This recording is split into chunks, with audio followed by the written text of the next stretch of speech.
इस गेम के चलते कई हत्याएं हो रही है और कईयों को जो है मौत के घाट उतारा भी जा। कुछ आंकड़े मैं आपको बताता हूं जो दिल्ली से लेकर मुर्शिदाबाद से लेकर गुजरात से लेकर इसी फ्री फायर गेम को खेलने के लिए हुए हैं और उसमें कई लोगों की जान गई है। ताज़ा मामला आपने फ्री फायर एक गेम ही नहीं बल्कि आज भारत के उन तमाम बच्चों के लिए जुनून बन चुका है जो फ्री फायर खेलने के शौकीन हैं। और बता दें इस गेम के बारे में, हमारा मकसद इस ऐप को या इस गेम को प्रमोट करना नहीं है बल्कि इसके खेल की आड़ में जो मासूम खून के प्यासे बन रहे हैं उसे बताना है। लगातार इस गेम के चलते कई हत्याएं हो रही है और कईयों को जो है मौत के घाट उतारा भी जा रहा है। फ्री फायर एक गेम है जिसमें वर्चुअल दुनिया रहती है। 50 से 60 एनिमी एक वर्चुअल दुनिया में उतरते हैं और उनके हाथों पर जो है एक कार्टून कैरेक्टर रहता है और उन कार्टून कैरेक्टर के हाथ में जो है बंदूकें रहती है, बम रहता है या फिर चाकू रहता है, जिससे एक एनिमी जो है दूसरे एनिमी को हिट करता है और अंत में जो एनिमी बचता है वो इस खेल का विजेता होता है। इस खेल को आप अलग अलग प्रकार से खेल सकते हैं। इसमें जो है क्लास स्क्वाड भी लगाया जाता है जिसमें 4 एनिमी रहते हैं इस पार और 4 एनिमी इस पार रहते हैं। अंत में जो टीम जीतती है वो विनर माना जाता है। इस खेल में जो सबसे महत्वपूर्ण खेल है वो जो है कस्टम है। कस्टम में जो है 1 वर्सेस 1 किया जाता है और एक जो है एनिमी इसमें जीत जाता है। इस खेल का जुनून इतना है कि छत्तीसगढ़ के हर गली कस्बों में आप शाम ढलते ढलते जाएं तो आपको जो है 3 से 4 गुट बैठे मिलेंगे जो इस फ्री फायर को खेलते रहते हैं और ऐसे बर्ताव करते हैं कि यूँ मानिए कि वो खुद इस कार्टून के कैरेक्टर में घुसे हुए हैं या मोबाइल की स्क्रीन के अंदर वो खुद मूवमेंट कर रहे हैं जिस प्रकार से वो कार्टून कैरेक्टर करता है। और इतना सीरियस बन चुका है ये गेम कि हर बच्चा जो है उसके हाथ में फ्री फायर को जानता है, उन कैरेक्टर को जानता है और किस प्रकार से उनको बंडल पहना जाता है, बंडल को लेकर भी खासी बातचीत होती रहती है। लेकिन दिन ब दिन जब 2020 के बाद अब आंकड़े देखे तो ये खेल जो है मोबाइल की स्क्रीन से निकलकर असल जिंदगी में भी मासूम को जो है खून का प्यासा बना रहा है। ताज़ा मामला छत्तीसगढ़ के बालोद जिले से आया है जहां कंवर चौकी थाना अंतर्गत एक ग्राम पंचायत है। वहां भी हमेशा की तरह जैसे शाम ढलता है तो वहां भी जो 3-4 नाबालिग बच्चे हैं वो एक गुट में बैठते हैं पंचायत के पास और फ्री फायर रोजाने की तरह खेलते रहते हैं। दिन शनिवार का रात का समय था जब चारों बच्चे खाना खाकर आते हैं और पंचायत के पास फ्री फायर खेलने लगते हैं। तभी एक 14 साल का नाबालिग बच्चा रहता है और एक 17 साल का बच्चा रहता है जो वहीं पर बैठकर फ्री फायर खेलते रहता है। शायद इनके बीच में मामूली विवाद होती है और मामूली विवाद इतनी बढ़ जाती है कि उसके गेम प्ले को देखकर हंसने लगते हैं। कई दफ़ा मैंने भी देखा है कि जब हम ग्रामीण क्षेत्रों में जाते हैं तो लोग उनके बंडल को लेकर या क्रिएटर को लेकर इतने मतलब शौकीन होते हैं इन चीज़ों की कि दूसरे को नीचा भी दिखा देते हैं इस गेम को लेकर। तो ऐसे में कई बार विवाद हुआ है। ये ठीक इसी प्रकार का विवाद यहाँ भी हुआ, लेकिन ये विवाद बातचीत तक ही सीमित नहीं रहा या गाली गलौज तक ही सीमित नहीं रहा। ये विवाद खूनी संघर्ष में बदल गया, वो भी किन 2 मासूमों के बीच।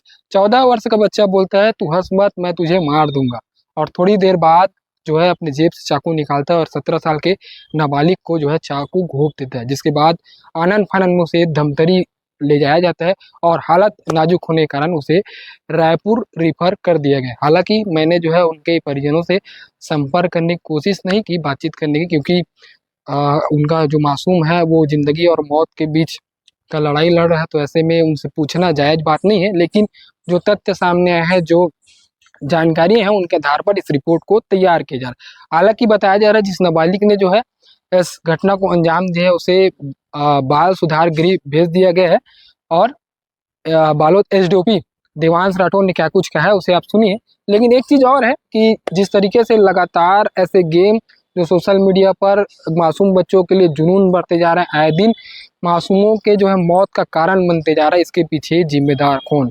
सवाल सीधा है, क्या इसके पीछे उनके माता पिता जिम्मेदार हैं या फिर वो समाज जिम्मेदार है जो एक गुट बैठा रहता है और वो चिल्लाते रहते हैं कि इधर एनिमी है इसे मारो या इधर फायरिंग करो या इधर ग्लूवाल लगाओ, या फिर तुम हार गए, तुमने जो है ये बंडल नहीं पहना, ये रोकने की जिम्मेदारी किसकी, या फिर ये सरकार की जिम्मेदारी?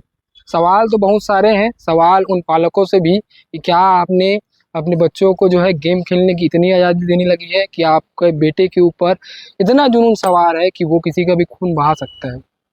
क्या ये गेम मात्र जो टाइम पास के लिए बना था वो अब बच्चों का ज़िंदगी का टाइम खत्म करते जा रहा है? सवाल बहुत गहरे हैं।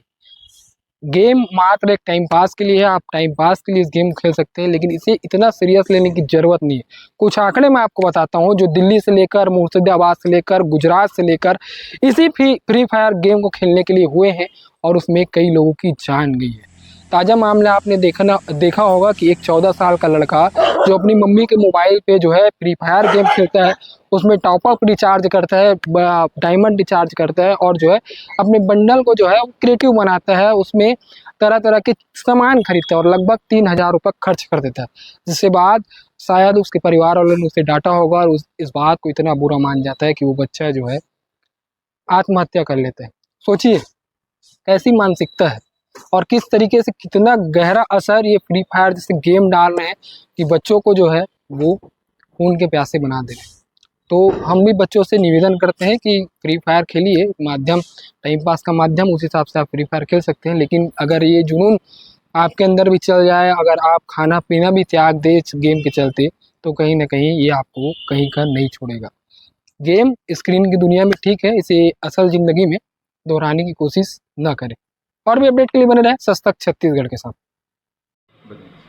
मामला चौकी कवर क्षेत्र का है, जहां पर सूचना प्राप्त हुई थी कि पंचायत के पास में जो आहत है और जो आरोपी या अपचारी बालक है, ये लोग अमूमन खाना खाकर घर से मोबाइल लेकर आते थे और फ्री फायर गेम खेलते थे। इसी बात को लेकर कुछ कहासुनी हुई, जिस पर से उनके बीच गाली गलौज हुआ और एक आहत जो 17 साल का है, उसको अपचारी बालक जिसने अपने पास रखे चाकू से उसके पेट के पास हमला किया, जिस पर से वो घायल हो गया था। शंकराचार्य टिकरापारा में उसका इलाज जारी है और अपचारी बालक को बाल न्यायालय में पेश किया जा रहा है।